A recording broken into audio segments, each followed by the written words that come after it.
You're listening to the Better for America podcast, presented by AMAC, the Association of Mature American Citizens.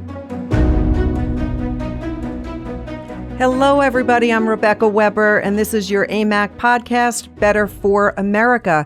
Folks, I'm so glad that you're listening today because today I'm here to share with you information that you may not be aware of. You know, I was just saying to someone earlier, I am really not a podcaster. I'm a businesswoman. I run AMAC with a handful of other very, very smart people. I come into work every day and I work in groups of teams, and we identify the issues that are important to AMAC members. We identify what we need to do in order to help get your voice out there, but also focus on the issues that are so important to our republic, to our nation. When this bill came across my desk, H.R. 1, and I'm going to give you some specific information that you're going to be able to leave after hearing this with more knowledge. Unless you've read or heard of this somewhere else, a lot of people aren't talking about it. This is really, really important stuff. I can't emphasize that enough. But when this bill came across my desk, the first thing I thought of was I've got to get in front of our listeners, and I've got to make sure that our AMAC members are aware of what is happening because it's not good. It's not good at all. I didn't do this podcast to become famous or because I think I'm good at it, but I do know what's important to our AMAC members, and I want to make sure that I'm sharing the truth and I'm sharing facts. This bill, this behemoth of a bill, almost 800-page bill, this piece of legislation, they're calling it the For the People's Act, and that is a deception. That is a lie, and that is deceitful. I hate the name of it because it is not for the people. That's number one. It is not for the people. It should be called the Government Control Act because it is a bill that is, like a wolf in sheep's clothing. To give it the name For the People's Act is ridiculous. The legislation is 791 pages. It is a monstrous federal takeover. Okay, understand this. It's a takeover. Two things that we're going to talk about. It's a takeover of our elections, and it's an assault on your First Amendment right. It's an assault on our First Amendment. So AMAC is working to block this bill from ever becoming law. Now, we know that Speaker Nancy Pelosi, she's going to push hard to get this bill passed through. She did push hard in the last Congress. This bill is sponsored by the Speaker and Representatives Sarbanes and Lofgren. Its companion bill is in the Senate, which is S1, sponsored in the last Congress by New Mexico Senator Udall and 46 of his Democrat colleagues. Now, leading conservatives and Americans for Tax Reform founder, okay, he's the president. His name is Grover Norquist. He's the president of the Tax Reform, Americans for Tax Reform. He characterized this bill as a major threat.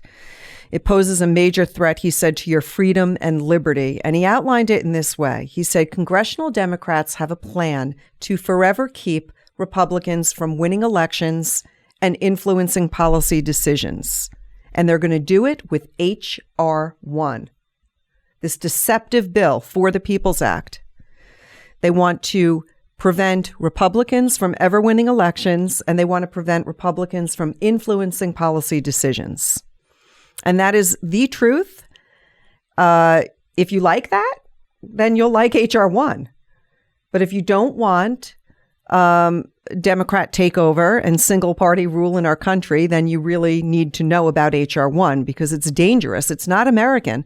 It really is probably one of the worst bills I've ever seen because it's got long lasting implications and will be very bad for America. They really want to empower the government to police more speech. That is what you need to know. This bill is going to empower government to police even more speech. It's going to force states to allow vote by mail. That's right, forcing states to allow vote by mail. I mean, we saw vote by mail because of a global pandemic. So I think we all said, okay, vote by mail, we understand. Of course, we saw the abuses that occurred with vote by mail. This is going to force states to allow vote by mail. and taxpayer funding of candidates, it will effectively silence Americans through fear. How are they going to do that? They're going to expose your support for any issue group. That's what they want to do with this bill. This legislation is carefully written to appear sensible, but it's a deceptive act in its effort to assert federal control over voting in our respective states. So the federal government making a bigger overreach to control voting in our respective states and build a government record of individual Americans' exercise of our God-given and constitutional rights of free and political speech. There are numerous egregious components in this legislation, folks. This legislation would be, in effect, a federal takeover of how states conduct elections for senators and representatives. It will inherently force voting election procedures for state and local offices to conform to. Here's how the bill deceptively uses the Constitution and limited prerogative it provides the Congress. Here's what it says. If we turn to Constitution, Article Section 4, it says, "The times, places, and manner of holding elections for senators and representatives shall be prescribed in each state by the legislature thereof, but the Congress may, at any time by law, make or alter such regulations, except to the places of choosing senators." So the bill grabs at this phrase. It grabs at the phrase, "The Congress may at any time by law make or alter such regulations or alter such regulations," and effectively preempts in excruciating detail how the state should conduct the election of members of the Congress. The result is to put the states in a position of administratively having to conform to the provisions of H.R. 1. This is not good at all because it unconstitutionally constricts and overrides the sovereignty of the states for the conduct of elections. Here are some more examples of the bill's proposed takeover. Okay, here's what it wants to do. It wants to this bill undermines state election oversight, like efforts to clean up old voter rolls. Don't we want to clean up our voter rolls? This bill says, nah, we're going to undermine those efforts. It prohibits requiring a state who obtains a mail-in ballot voter ID. So essentially what it does is it permits individuals to sign a sworn statement as to their identity in lieu of an official voter ID. Don't we want voter ID? I mean, should we allow a signature when you want to go ahead and buy alcohol and say that you're over the drinking age of 21? Or should you show proof? This bill says, nah. This bill actually says that you can just sign away. You don't have to show us voter ID. This bill, did you know it eliminates any restrictions on vote by mail? This bill, which they're calling For the People, this bill, H.R. 1, which Nancy Pelosi loves, along with her, I'll be kind. It eliminates any restrictions on vote by mail. It requires state to offer online registration, same-day registration, automatic voter registration of those who you're eligible and able to register to vote, but it'll automatically register you. But get this. This is bad, folks. Listen to this. It's going to permit voter harvesting. Voter harvesting is the picking up and delivering of bundles and bundles of votes, right? Hundreds of votes. And not only is it going to permit that, it'll permit somebody from saying, let me go get those 600 votes from the people up the street who didn't vote. I'll be right back. It's going to permit that. It'll make it criminal to interfere with anybody who does do that. This is backwards. Isn't this backwards? Is this the way that our election should be run? It enables partisan control of the Federal Election Commission by reducing the commission from 6 to 5 members, thereby effectively facilitating one-party oversight of federal elections and campaign finance laws. Folks, what you also need to know is, in addition to the massive threat that this poses on America's elections, it assaults your First Amendment right to freedom of political speech. Now, if ever there was a time for AMAC to really stand up for you, it is now. And that's why I'm doing this. That's the whole purpose of this podcast. The purpose of this podcast is to educate and inform and to make sure that you leave after having listened with knowing a little bit more, or hopefully being entertained, but I'm not that entertaining. I guess I need a sidekick, maybe a co-host to bring a little bit more laughter. But this is serious stuff, folks. I want to laugh, but this bill makes me want to cry. It's an assault on your First Amendment right to freedom of political speech in its effort to go after donors to conservative organizations. Okay, that's what they want to do. In an effort to go after donors to conservative organizations, it's going to subject citizens who contribute to nonprofit organizations or any type of issue group to political harassment. Now, you might say, well, how are they going to harass me?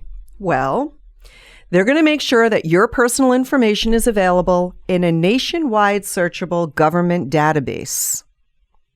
That doesn't sound American, does it? In this connection, it's going to force groups like AMAC to publicly identify their supporters on the face of an ad themselves? Are you kidding me? This sounds like the FDA's requirement that prescription drug advertisers have to rattle off every single potential side effect that you might feel as a result from taking a pill. In this case, they want everybody who supports that ad to be attached to that ad. We know that this is going to further curtail political free speech by Americans, okay, especially when Americans want to talk about legislative issues. It's going to expand the definition of electioneering communications. What does that mean, electioneering communications? Well, historically, this is limited to large-scale TV and radio campaigns and those groups that target their electorate in a campaign for office. But now they want to include online advertising that bears no relation to an election. In other words, a letter that you post, our website, emails, calls, text messages. I'm sorry, not calls, but cell phone, text messaging, social media messaging, other online commentary. Online commentary about legislative issues by concerned Americans, right? Can you imagine being censored because of your online commentary about a legislative issue because you're a proud American and let's say you love your Second Amendment right, and so you talk about how we must protect our Second Amendment right, and suddenly now that commentary is subject to harassment, is what I call this. It is harassment because they want to redefine electioneering communications. And they want to subject us and you and Americans that love our country to some type of federal oversight. This legislation must never be enacted because it is intended to subvert the Constitution and the essential federalism of our republic, to bring one-party control of our nation, and to limit your freedoms as guaranteed by the Bill of Rights. AMAC Action will be initiating a membership-wide call to action. Folks, I need for you to check, make sure that you're getting our emails. Go to our website. On the very top page of our website, the tippity top, there's a red banner, a thin red line. It says there, click here to receive our daily news. If you're not getting our daily newsletter, folks, please do so. Click there. It's easy for us to communicate direct to your inbox. The more and more that people like AMAC are censored, the harder it will be for us to reach you. If you sign up for our newsletters, we'll be sure to get that to you. Additionally, we'll be launching the AMAC News app.